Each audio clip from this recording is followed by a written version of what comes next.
Okay, so as Lisa mentioned, my presentation is about immigration status, gender, essential work, and resilience in the context of COVID-19. So the pandemic that has been going on for 2 years has revealed some of the existing labor market challenges in Canada, such as the feminization of the service sector and the concentration of immigrants in precarious jobs. The pandemic has also brought new challenges for workers associated with job loss, higher health risk at workplaces, social divisions based on who can and who cannot work from home, and also increased challenges in terms of managing home and work, particularly for women. According to Statistics Canada, women and immigrants are disproportionately affected by the pandemic. 10 times more women than men has lost their job since February 2020. Women with children experienced higher job losses compared to women without children. A high proportion of recent immigrants lost their job also, compared to long-term immigrants and Canadian-born population. The data also show that immigrants are disproportionately represented in essential sectors, the jobs that are associated with greater health risk and exposure to COVID-19. While these data show the effect of gender and immigration status separately, our study examined how both gender and immigration status affect essential workers' risk from COVID-19. Analyzing the 2016 census, we compare employment in essential industries for immigrant men and women and Canadian-born men and women. This analysis allows us to look at gender and immigration-based segmentation in the essential industries. Secondly, we examine how workers' employment in essential industries vary across metropolitan areas in Ontario and Quebec. So we looked at 7 metropolitan areas, both large cities as well as second-tier cities in these 2 provinces. Finally, we speculate on the policy implications. We provide some policy suggestions emphasizing how to incorporate metropolitan level data and information on essential workers into provincial and federal policies.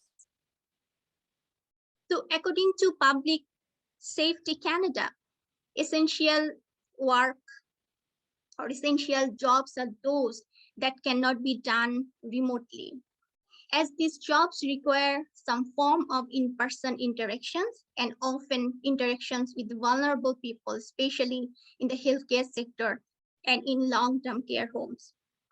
Based on the definition of Public Safety Canada, we have identified 7 essential industries: construction, utilities, transportation and warehousing, manufacturing, wholesale and retail trade, educational services, healthcare and social assistance, accommodation and food, and finally, other personal services. Our study is framed based on a social resilience approach. And as John mentioned, that Valerie will talk about the social resilience approach in detail. But in summary, social resilience approach focuses on the role of formal and informal institutions in providing support and resources to help people overcome challenges. Social resilience emphasizes the coordination and collaboration among different types of institutions, and it critically analyzes the social and systemic inequalities. So our policy discussions and policy suggestions are focused on the roles and the responses of the institutions, not necessarily the responses of the individuals. So now I'm going to share some of the findings of the study.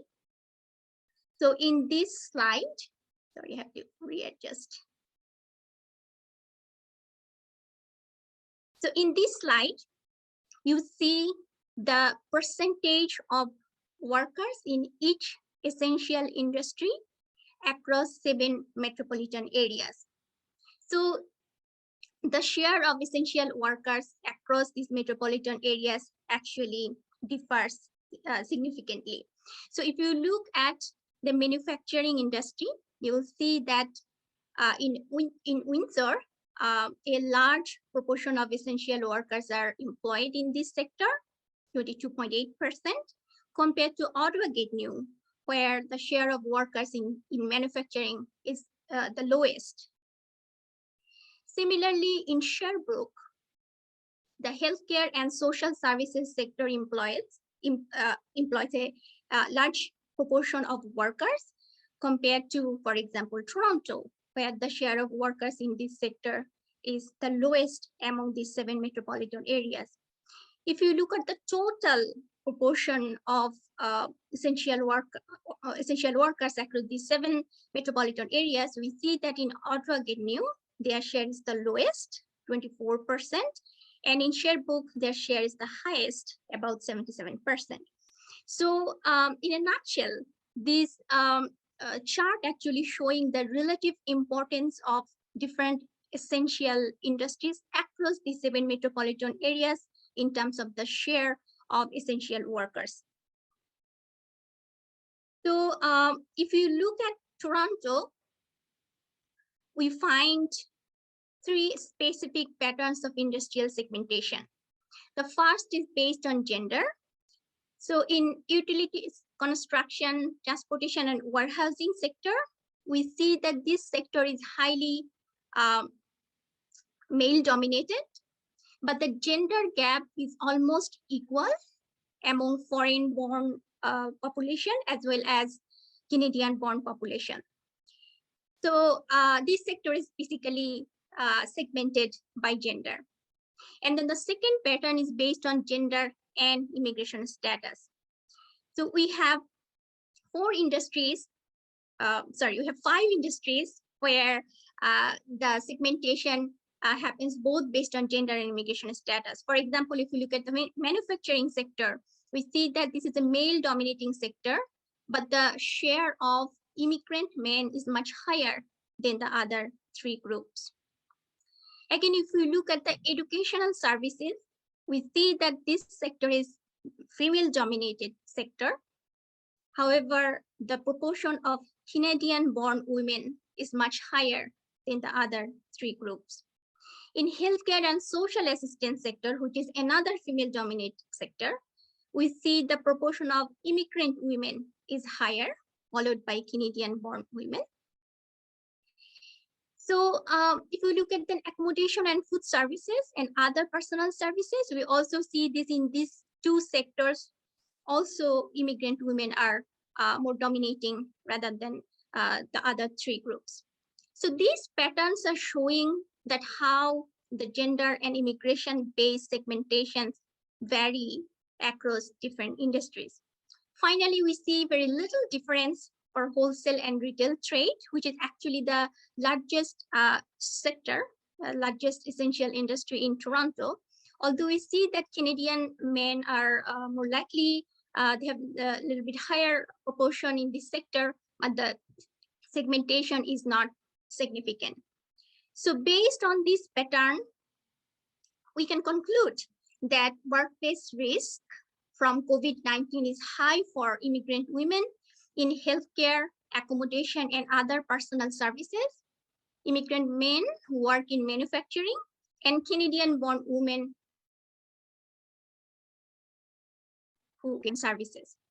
We also noted spatial variation in terms of gender and immigration status-based segmentation.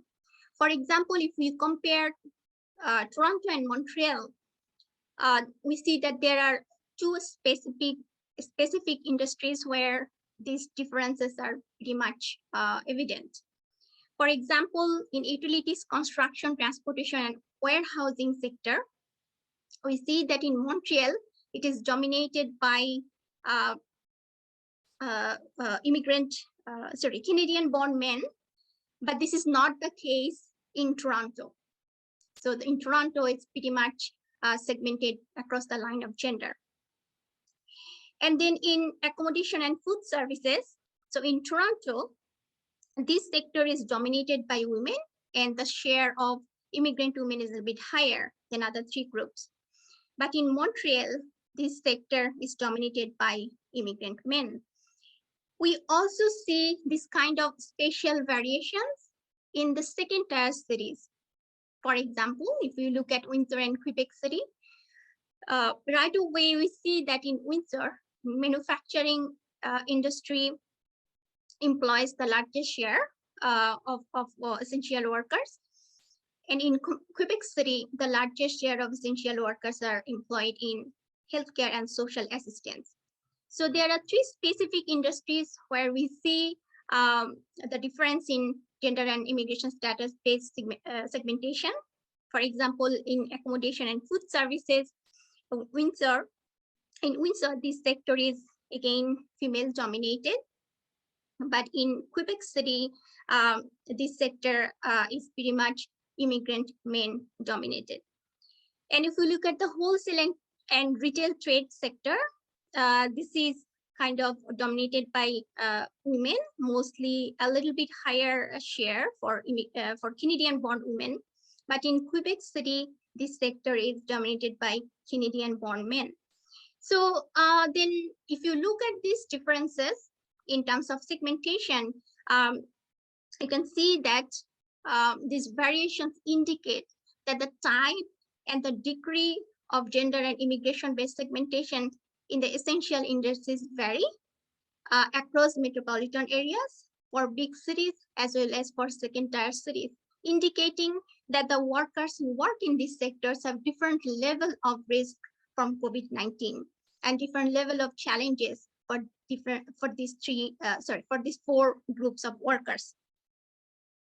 So our study found that the essential industries are highly variegated.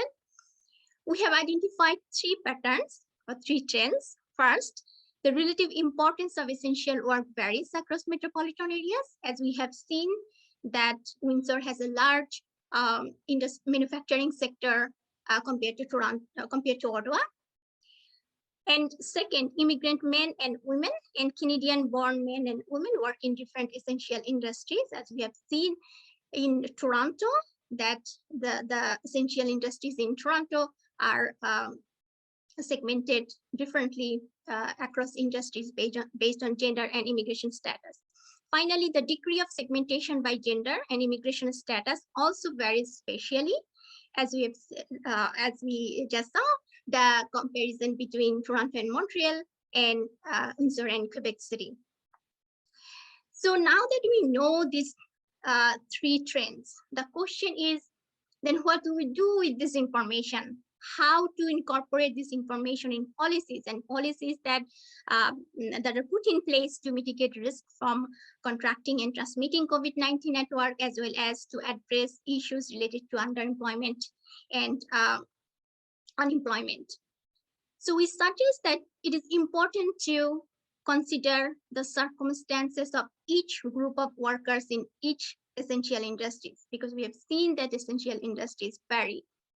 It is also important to take into account the local patterns of segmentation across essential industries, because local segmentation patterns also vary across these 7 metropolitan areas. So the question is how to do it. As I mentioned earlier, that we have taken a social resilience approach for policy suggestions, which emphasizes the roles of institutions that serve essential workers. So we have 3 policy suggestions. First, develop planning and decision making at the metropolitan level. So we can look at an example of public health units who in these units they use the local information on the infection of COVID rate, and then responded accordingly in terms of vaccine plans.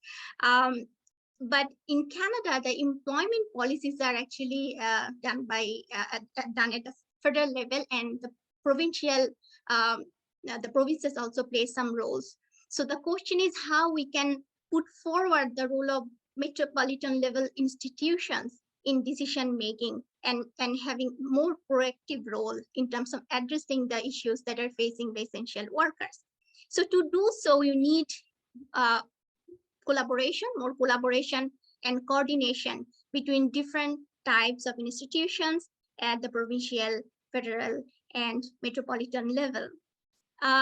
For inspiration, we can look at the activities of LIPs, local immigrant partnerships, and workforce planning boards.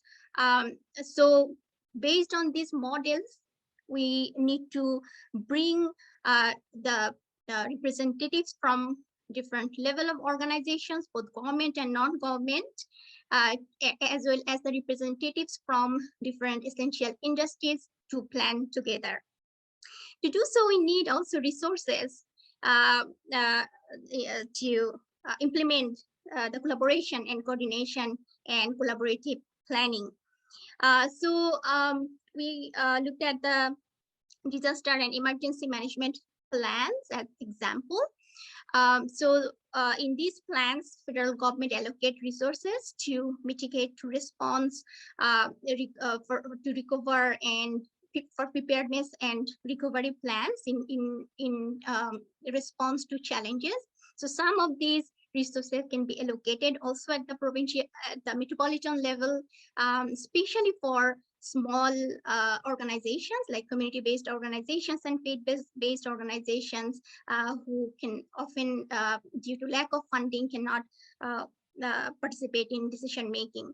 So in a nutshell, local mandates, collaborative planning, sustained resources, and intersectional policy approaches are necessary to enable local organizations, local institutions to address the various issues facing different groups of workers in essential industries.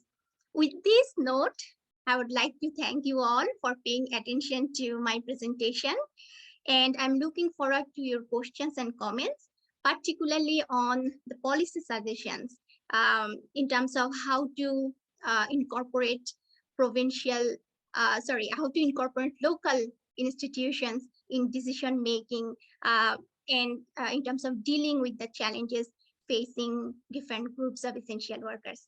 Thank you.